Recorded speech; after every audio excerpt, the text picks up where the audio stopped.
தொடர்ந்து சட்டத்துறை அமைச்சர் ரகுபதி செய்தியாளர்களை சந்திக்கிறார். நேரலையில் பார்க்கலாம். வேண்டும் இது மாதிரியான சம்பவங்கள் நடக்கக்கூடாது என்று முன்னெடுவடிக்கை எடுக்கின்ற முதலமைச்சராக மாண்புமிகு தமிழ்நாடு முதலமைச்சர் இருக்கிறார் என்பதை நான் இங்கே தெரிவித்துக் கொள்ள விரும்புகின்றேன். எனவே சட்டம் ஒழுங்கை இன்றைக்கு நாங்கள் சிறப்பாக பேணி பாதுகாப்பதால் தான் இந்தியாவிலேயே முதன்மையான மாநிலமாக நம்முடைய தமிழ்நாடு இன்றைக்கும் இருக்கிறது என்பதை யாரும் மறந்துவிட முடியாது, மறுக்கவும் முடியாது. எல்லா தொழிலதிபர்களும் நம்மை நாடி வருகிறார்கள். ஆனால் எடப்பாடி பழனிசாமி போன்றவர்கள் இதை வேறு விதமாக வேறு கோணத்தில் இதை மாற்றிவிட்டு தமிழகத்தை பின்னோக்கி தள்ளிவிட முடியுமா என்று கனவு காண்கிறார்கள். அவர்களுடைய கனவு ஒரு காலத்திலும் பலிக்காது. நிச்சயமாக மாண்புமிகு தலைவர் தளபதி அவர்கள் எல்லாவற்றையும் வென்று காண்பிப்பார். தமிழ்நாடுதான் இந்தியாவிலேயே சிறந்த அமைதி பூங்கா என்பதை நிலைநிறுத்துவார். மக்கள் தொகை காரணம்னு சொல்லல.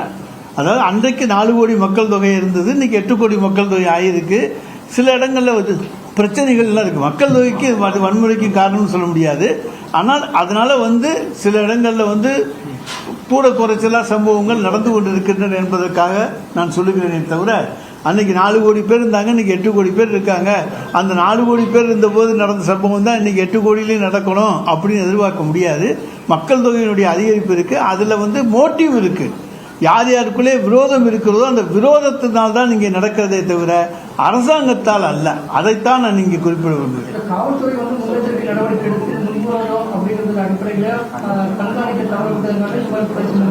இல்லைங்க, இப்போ எந்த சம்பவங்களும் இப்பதான் ரவுடிகள் பட்டியல் எடுத்து ஒரு பேட்ச் எடுத்து எல்லாரையும் அரெஸ்ட் பண்றோம். அவங்களை யார் யாரெல்லாம் ஏ பட்டியலில் இருக்கிறார்களோ அவர்களை இன்றைக்கு கைது செய்கின்றோம், அவர்களை விசாரிக்கிறோம். பி பட்டியலை விசாரிக்கின்றோம். அதுபோல ஒவ்வொரு பட்டியலாக இருக்கிறது. அவர்களை எல்லாம் இன்றைக்கு விசாரித்து நீங்க ஒழுங்காக இருக்க வேண்டும், இல்லை என்றால் உங்கள் மீது நடவடிக்கை எடுக்கப்படும், முன்னெச்சரிக்கை நடவடிக்கை எடுக்கப்படும் என்றெல்லாம் எச்சரித்து ஒவ்வொரு காவல்துறையும் இன்றைக்கு அதிலே தான் தொடர்ந்து செயல்பட்டுக் கொண்டிருக்கின்றது. ஆனால் இருந்தாலும் இதுபோல முன்னுக்கு தெரியாமல் திடீரென்று யாராவது ஒரு விரோத அடிப்படையிலே அல்லது இந்த ஆண்டு அவருடைய முதலாவது ஆண்டு வருகிறது, அதுக்குள்ளே அவரை கொன்றவரை நான் பழிவாங்கி விடுவேன் என்று பழிவாங்கும் முயற்சியிலே செய்து விடுகிறார்கள். அந்த மாதிரி சம்பவங்கள் தான் இன்றைக்கு நடந்திருக்கின்றன தவிர இதற்கு அரசாங்கம் பொறுப்பு ஆக முடியாது. ஆனால் இதை நாங்கள் தடுப்பதற்கு நிறைய நடவடிக்கை எடுத்திருக்கிறோம். இன்றைக்கு சிறையில் எடுத்துக்கொண்டோம். 97% சிறை இன்றைக்கு ஃபுல்லப் பண்ணப்பட்டிருக்கிறது. ரவுடிகள் பட்டியலில் இருக்கவங்க எல்லாம் பிடிச்சி உள்ள வச்சிருக்கோம். சமீபத்தில் நடந்த கொலைகள்ல இளம் குற்றவாளிகள் ரொம்ப அதிகமா இருக்காங்க. இப்ப இந்த சீர்திருத்த பள்ளியில் வெளியிட வர்றவங்கள சரியா முறையா கண்காணிக்கிறது இல்லையா? நடந்த குற்றச்சாட்டுலாம் அவங்க அடிப்படை காரணமா இருக்காங்க, ஈடுபட்டுருக்காங்க, அந்த குற்றச்செயலில் ஈடுபட்டுருக்காங்க. சிறார் சீர்திருத்த பள்ளியில் வரக்கூடியவங்கள முறையா கண்காணிக்க. சிறார் சீர்திருத்த பள்ளியிலிருந்து வர்றவங்க ஒழுங்காக நன்னடத்தை அலுவலர்களாலே கண்காணிக்கப்படுகிறார்கள். அதனால சிறார் சீர்திருத்த பள்ளியிலிருந்து வர்ற போது அவங்களை திருத்தி அனுப்புகிற பொறுப்பைத்தான் சிறைகள் மற்றும் சீர்திருத்த துறைகள் பணித்துறை செய்கின்றதை தவிர அவங்க நிச்சயமாக நாங்கள் குற்றவாளிகளாக வெளியே வர அனுமதிப்பதே கிடையாது.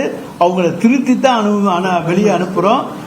வேணும் அங்க இருக்கக்கூடிய சந்தர்ப்ப சூழ்நிலைகள் அவரை யாராச்சும் 1-2 பேர் தவறுக்கு போயிருக்கலாமே தவிர மெஜாரிட்டி யாருமே மீண்டும் சிறைக்கு செல்லக்கூடிய எண்ணத்தில் இல்லாதவர்களாக, அவர்களை நல்லவர்களாக, சமுதாயத்தோடு இணைந்து வாழக்கூடியவர்களாக அவர்களை திருத்தி அனுப்புகிற பணியைத்தான் நம்முடைய சீர்திருத்த பள்ளிகள், சிறைகள் மற்றும் சீர்திருத்த பள்ளி துறை செய்து வருகிறது.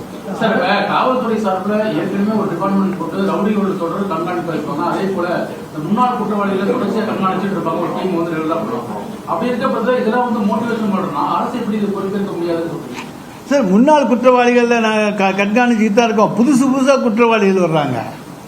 முன்னாள் குற்றவாளிகளை நாங்கள் எங்களுடைய அடையாளம் கண்டு அவங்களெல்லாம் கண்காணிச்சுக்கிட்டே வர்றோம். ஒரு கண்காணிப்பு உடைய ஒரு போலீஸ்காரர் ஒரு 100 பேரை போய் பார்த்துக்கிட்டு இருக்கிற போது அவங்களுக்கே தெரியாமல் 2 புது குற்றவாளிகள் வர்ற போது நாங்கள் அவங்களை என்ன பண்ண முடியும்? திருப்பி அவங்களையும் நாங்கள் வளையத்துக்குள் கொண்டு கண்காணிக்கின்றோம். எனவே நிறைய செயல்களை இன்றைக்கு தடுத்திருக்கிறது காவல்துறை தான். சிறப்பாக காவல்துறை பணியாற்றி ரவுடிசத்தை ஒழிக்க வேண்டும் என்பதற்காக மிகுந்த முயற்சி எடுத்து தடுத்திருக்கிறது. எனவேதான் நாம் இன்றைக்கு சுதந்திரமாக இருக்க முடிகிறது. எனவே மாண்புமிகு தமிழ்நாடு முதலமைச்சர் எடுத்திருக்கிற நடவடிக்கைகள் தான் இதற்கு அடிப்படை காரணம்.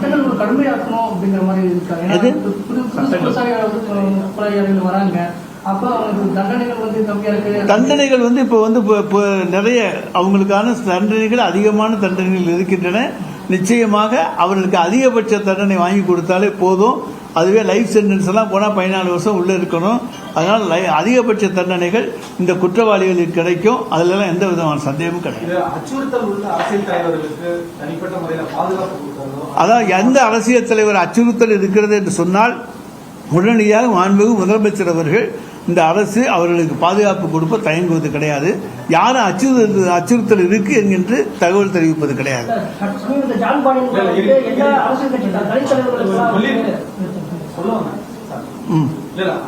மாதிரியான கோரிக்கைகள் எதுவும் வந்திருக்குதா அரசுக்கு? ஏன்னா ஜான்பாண்டியன் போன்றவர் வந்து ஏற்கனவே வந்து எங்களுக்கு அச்சுறுத்தல் இருக்குங்கிற மாதிரி பேட்டிகள்லாம் கொடுத்துருந்தாங்க. அப்படி கோரிக்கைகள் வந்திருந்தால் நான் அதை வந்து உள்துறையிடம் விசாரித்து அதற்குரிய பதிலை தருகிறேன்.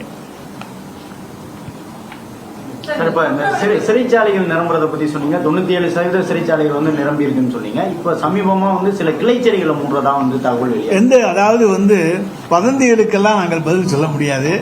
அந்த சிறைகள் கொஞ்சம் வந்து கொஞ்சம் மோசமான கண்டிஷன்ல இருக்குங்கிறதுனால அதை சொல்லியிருக்காங்க. அதை வந்து ரிப்பேர் பார்த்து அந்த சிறைகளும் இயங்க வேண்டும் என்று தான் சொல்லியிருக்கிறோமே தவிர எந்த சிறைகளையும் நாங்கள் மூட வேண்டும் என்று சொல்லவில்லை.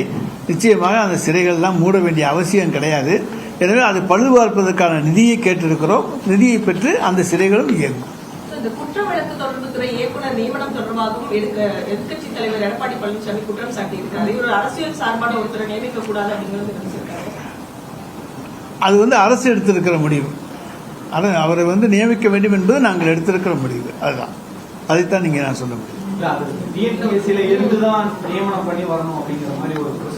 இல்ல 15 ஆண்டுகள் வழக்கறிஞராக இருந்த வரையும் டைரக்டர் ஆஃப் ப்ராசிக்யூஷனாக நியமிக்கலாம். அதாவது இப்ப வந்து தற்காலிகமாகத்தான் ஆக்டிங்காகத்தான் நியமித்திருக்கிறோம். இல்லைங்க, இவர் ஆக்டிங் தான் நியமித்திருக்கிறோம், நிரந்தரம் அல்ல. ஆக்டிங் புதிய குற்றவியல் சட்டத்தின் அடிப்படையில் தான் நியமிக்கப்பட்டிருக்காங்க. ஆனா தமிழக அரசு அந்த புதிய குற்றவியல் சட்டங்களை பழைய குற்றவியல் சட்டத்தில் இருக்கிறதே இதே சட்டத்துக்கள் தான் புதிய குற்றவியல் சட்டத்திலையும் இருக்கு.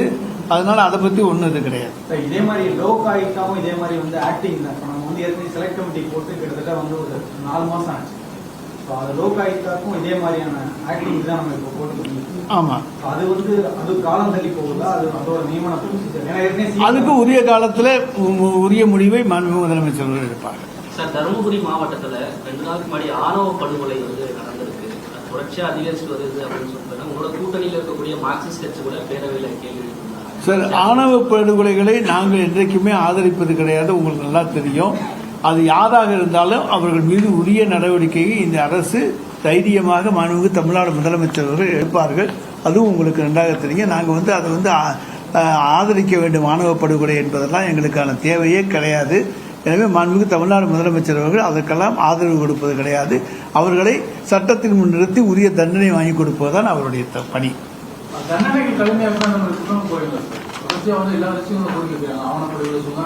சார், தண்டனை கொலைக்கு வந்து கொலை குற்றத்துக்கு ஆயுள் தண்டனை தானே அதிகபட்ச தண்டனை. ஆயுள் தண்டனை, ரிகரஸ் இம்ப்ரிசன்மென்ட், கடும் காவல், ரிகரஸ் இம்ப்ரிசன்மென்ட், அதுதான். ரைட்டா?